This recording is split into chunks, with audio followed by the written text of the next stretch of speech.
ज्याला नारायणाच्या पूजेचे बैठक तयार झाले केळीचे खांब लावायचे नाही. केळ हे आपल्या देशातली, तुम्हाला मला सांगितलं हे परदेशातून आलेले आहे. आपल्या देशात केळी फार उशीर आल्या आणि केळीचे खुंट आणणं, पानं आणणं हे आता परवडणारं नाही. आता काही दिवसांनी केळ येणारच नाही. केळीला फार पाणी लागतं. केळीच्या बागा संपणार आहेत. आता बाजारात केळ दिसणार नाही. काय सांगावं, आता जर दुष्काळ पडला तर ते आपल्या देवाला पाहायला मिळणार नाही. पण त्याला खरी पद्धत पूर्वाचार्यांची अशी आहे की आंब्याची पानं, डगळे हे अतिशय पवित्र असतं म्हणून 4 आंब्याचे डगळे त्याला मांडायचे. मध्यभागी बाळकृष्ण ठेवायचा.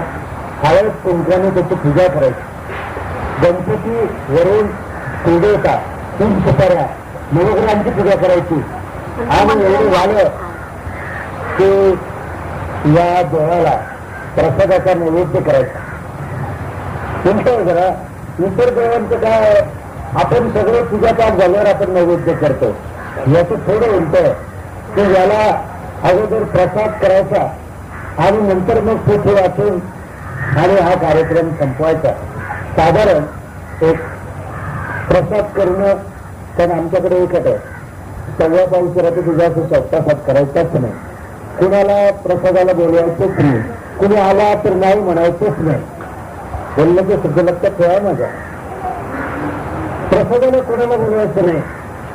आला चुकून कोणी तर त्याला प्रसाद द्यायचा नाही, म्हणायचं नाही. आणि 1.25 छटाक, 1.25 आणि 1.25 यापेक्षा जास्त प्रसाद करायचा नाही. माझा उद्देश असा आहे की याच्यात तेच चौरंग, तेच कापड, त्याच सुपाऱ्या, नारळ नाही, बदाम नाही, खारका नाही, कुठ नाही. सगळे तो नारळ आहे का नाही, 3 सुपाऱ्या आहेत. त्याच्यात तुम्ही कर. आता एवढे कांदे जास्त आणले, 1 मुठभर कांदे आणि सगळे उंदर भर गई, ते सगळेच गई आम्हाला चालतं.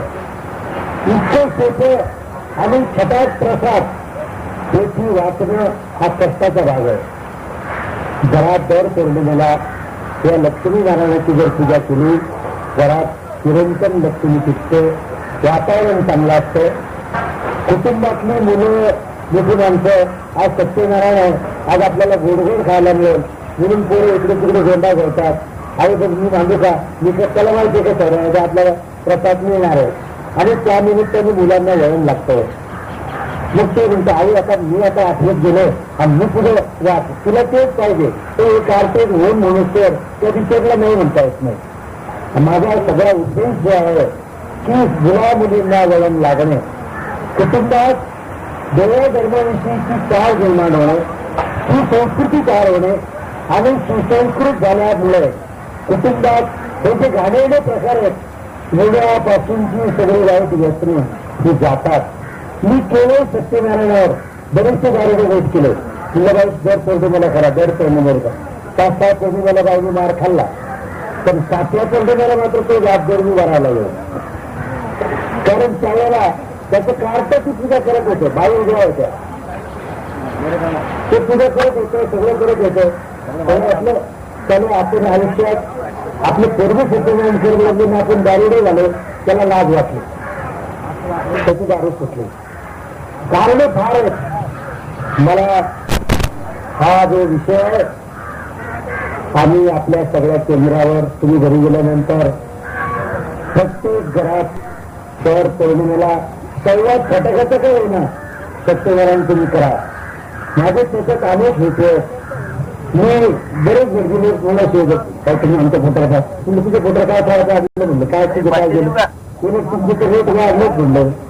तो म्हणजे 100 रुपयात सत्यनारायण करत होते. आता तर तुम्ही 100 रुपये घ्यायला लागले, 25 घ्यायला लागले, 2 रुपये भाडं घ्यायला लागले. तुम्ही कशाला ओरडताना म्हणलं चालू उद्याचं काम. आम्ही अनेक लोकांमध्ये धर्म भावना जागृत करून राहिलो. तुम्ही काय ओरडताना आमचं मिळालं तेव्हा ते गप्प बसतात. पण सांगायची गोष्ट अशी, मी कोणाच्या ओरडलं आता भीक घालणारा आणि दाद देणारा माणूस राहिलेलो नाहीये. मला माझ्या भारतात किंवा माझ्या देशात लोकांमध्ये संस्कारयुक्त देवधर्म व्हावेत एवढ्याच पवित्र हेतूने मी हे करतोय. कुणाचं पोट पाणी करण्याकरता मी केलेलं नाही, करणार नाही. कुणावर तर आमचा लाग नाहीच असो.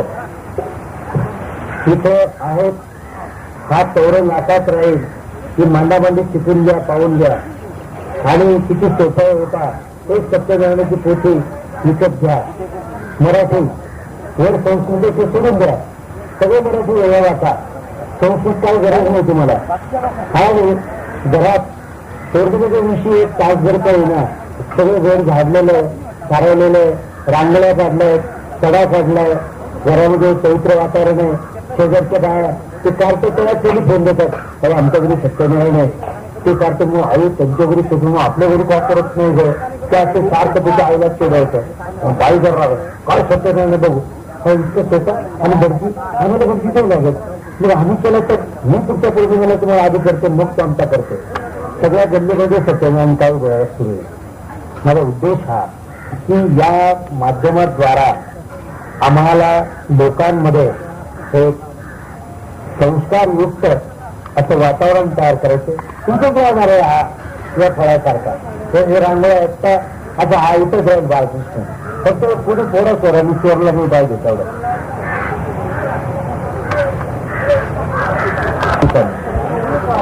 चालतं. आंब्याच्या पानावर तुम्ही ठेवा सुपारी, अहो निघाच्या पानापेक्षा आंब्याचं पान भारी येत आहे.